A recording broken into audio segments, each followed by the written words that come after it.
Hola, este es el primer video del curso de control automático, en el cual haremos una introducción al tema a través de la definición de algunos conceptos básicos y fundamentales sobre control automático. Entonces, hoy día vamos a hablar de qué es el control automático, vamos a tratar de definir el concepto de control automático y después vamos a ver algunas definiciones claves con las cuales vamos a ir trabajando durante este curso. Entonces, para hablar de qué es el control automático, vamos a aclarar tres primeros conceptos. El primero es el control manual. En el fondo es el control que ejerce el usuario, el operador, directamente sobre una máquina. Por ejemplo, cuando abrimos una puerta, estamos accionando directamente a través de nuestra mano el mecanismo que abre la puerta.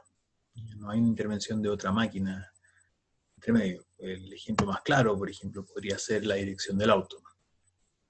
En el auto es el conductor quien ejerce la dirección sobre hacia dónde se dirige el auto, a través de la dirección, la velocidad a la que llega a través del acelerador, el frenado, la reducción de la marcha, en fin, toda la operación del vehículo va controlado a través del conductor. Luego tenemos el concepto de control híbrido, que es un control compartido entre el hombre y la máquina, donde algunas funciones recaen en el control del hombre a través de un control manual y las otras funciones caen en el control de la máquina. Mismo ejemplo del auto, un control híbrido podría ser si ponemos velocidad de crucero en el auto. Es el conductor quien mantiene el control sobre la dirección del auto, pero la velocidad es controlada solamente por el vehículo a través de su computador, donde se mantiene una velocidad constante seteada. Y por último tenemos el control automático, donde ya la máquina empieza a prescindir de la acción del hombre para su operación. Un ejemplo cotidiano del control automático es la lavadora de ropa, donde el usuario solamente mete la ropa dentro de la lavadora, conecta el agua, ingresa el detergente, establece el programa con el cual la lavadora va a funcionar y después se olvida del funcionamiento de esta hasta que termina el ciclo y me entrega la ropa limpia.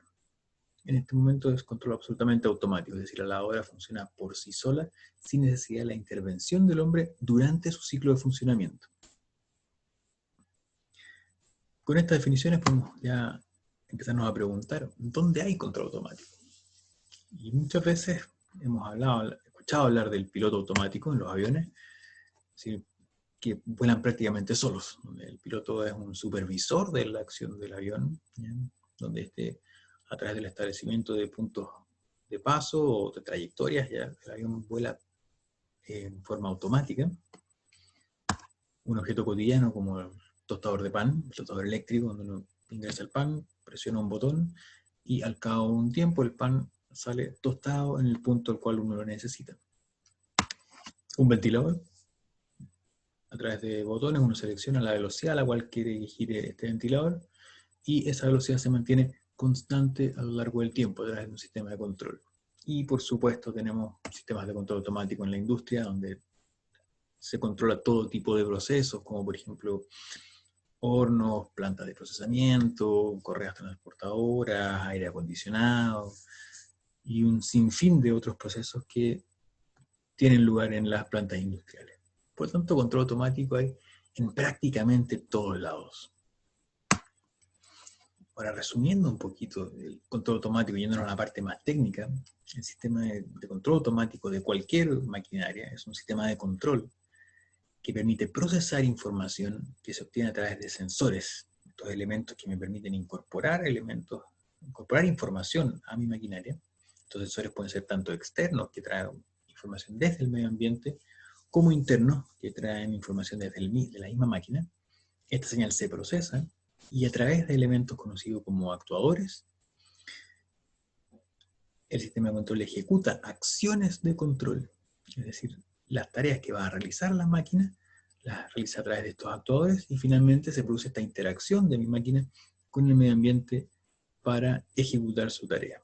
Es decir, este sistema de control automático es el que permite que esta maquinaria funcione absolutamente independiente del hombre a través del procesamiento de esta información que obtiene la máquina y la ejecuta a través de acciones de control por medio de los actuadores.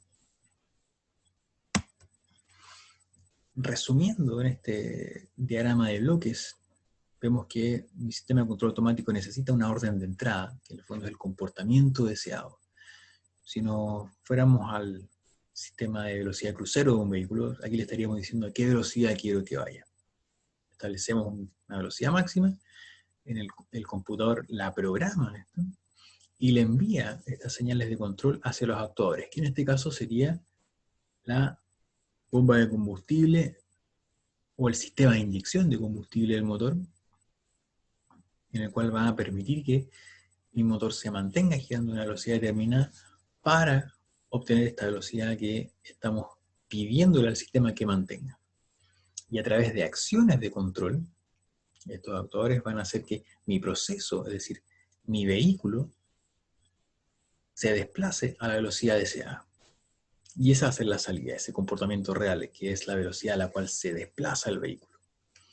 Ahora, tenemos que este ciclo no tiene un retorno a través de estos sensores, porque estamos entregando al vehículo una velocidad a la cual yo quiero que se desplace, pero ¿cómo identifico yo esta velocidad? Entonces, a través del sensor, del velocímetro del vehículo, que es un sensor, vamos leyendo la velocidad a la cual se desplaza, y esta variable del sistema, que es la velocidad de salida, este comportamiento real, lo leemos a través del sensor y lo volvemos a incorporar al controlador. Y de esta manera establecemos en este lazo, en este ciclo, establecemos un control sobre la señal de salida, sobre esta velocidad, indicándole a través del controlador a nuestros actuadores a la velocidad a la que queremos girar, pero nuestros sensores nos van diciendo si efectivamente estamos avanzando o no a esa velocidad, y eso hace que mi controlador vaya tomando acciones en cuanto a aumentar la velocidad o disminuirla para finalmente obtener que mi comportamiento real, es decir, esa salida del auto, esa velocidad a la cual va el auto, sea igual a mi comportamiento deseado. Ahora, un par de definiciones con respecto a control automático. Tenemos que conocer que no todos los ciclos son con retorno, es decir, tenemos ciclos de lazo abierto, donde no se necesita o no se utiliza información de realimentación para funcionamiento. Es decir, tenemos nuestro ciclo, tenemos la señal de entrada, este transductor de entrada que es el que permite leer esta señal de entrada, esto que le estoy entregando yo a la máquina, el controlador, nuestro proceso, y aquí estamos incorporando un elemento nuevo que es la perturbación, que son elementos externos a mi maquinaria que van a interferir en el funcionamiento, y tenemos nuestra salida o variable controlada. Por ejemplo, el uso de la típica estufa de parafina. La estufa de parafina, nosotros tenemos un transductor de entrada, la encendemos y empieza a, por un proceso de combustión, empieza a calentar. O por ejemplo el típico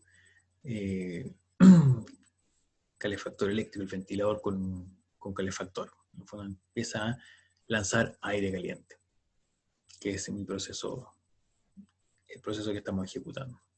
Ahora, si a este proceso, a este lazo abierto, que es una línea continua de funcionamiento, le incorporamos un retorno a través de un sensor que va a leer la salida, tenemos que se transforma en un lazo cerrado, donde tenemos un elemento nuevo, que es este sensor o transductor, que es un elemento de realimentación, que incorpora a mi proceso la lectura de la señal de salida. Y ahora tenemos un verificador que me permite saber si mi proceso o planta está funcionando de la forma que yo espero.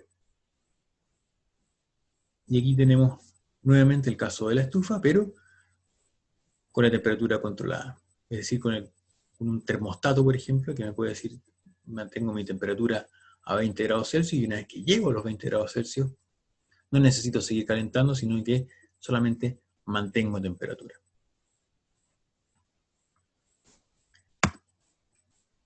Ahora, todo esto que nosotros hemos visto, todo este proceso de control, toda esta señal de control, es lo que se conoce como la función de transferencia. que no es más que una función matemática variable en el tiempo que determina el comportamiento del sistema. Donde tenemos una entrada, que es X, una salida, que es Y, donde mi entrada es esa señal que yo espero, por ejemplo, el sistema de velocidad de crucero de un auto, la velocidad a la cual yo quiero manejar. Este Y es la señal a la cual efectivamente está avanzando el auto, y este H es esa función que está convirtiendo este X en Y. Esta función de transferencia es la que determina el comportamiento completo del sistema. Dentro de esa función de transferencia están incorporados todos los elementos que permiten que el sistema de control funcione. Y eso vamos a irnos en detalle de la función de transferencia en un próximo video. Muchas gracias.